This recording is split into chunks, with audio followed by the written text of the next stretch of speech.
അപ്പോൾ ഈ നാനോലൂബ് ഒരിക്കലും ഒഴിക്കരുത്. അപ്പോൾ ഇന്ന് നമ്മൾ വന്നിട്ടുള്ളത് ഈ ഒരു മുതലുമായിട്ടോ.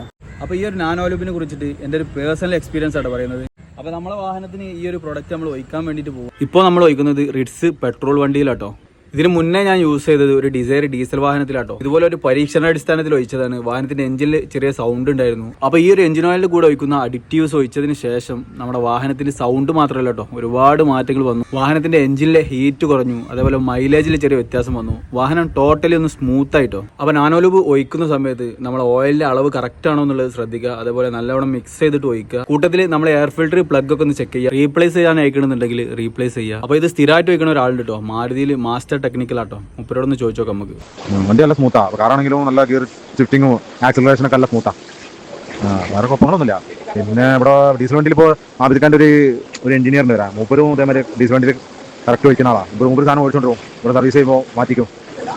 വേറെ പ്രശ്നങ്ങളൊന്നും. അപ്പോൾ ഈ നാനോലൂബ് ഒരിക്കലും ഒഴിക്കരുത്. ആര്? ഈ വാഹനത്തിന്റെ ഓയിൽ മെയിൻറ്റെയിൻ ചെയ്യാത്തവർ, കറക്റ്റായിട്ട് 10,000 കിലോമീറ്റർ ഓയിൽ ചേഞ്ച് ചെയ്യാത്തവർ, അതേപോലെ പഴയ വാഹനങ്ങൾ ഫ്ലഷ് ചെയ്യാതെ, ഓയിൽ കട്ട പിടിച്ച വാഹനങ്ങളൊക്കെ ഉണ്ടാവും, അത് ഫ്ലഷ് ചെയ്യാതെ ഒരിക്കലും ഈ സാധനം ഒഴിക്കരുത് കേട്ടോ. കറക്റ്റായിട്ട് സർവീസ് ചെയ്യുന്ന ആളുകൾ മാത്രം ഈ പ്രൊഡക്റ്റ് ഒഴിക്കുക, വാഹനത്തിൽ ഉപയോഗിക്കുക. നമ്മളെ വാഹനത്തിൽ ഒഴിച്ചിട്ടുണ്ട്. 10,000 കിലോമീറ്റർ ഓടിയതിന് ശേഷം നിങ്ങളോട് ഇതിന്റെ ബാക്കി റിസൾട്ട് എന്താണെന്ന് നമ്മൾ പറയുന്നതാട്ടോ.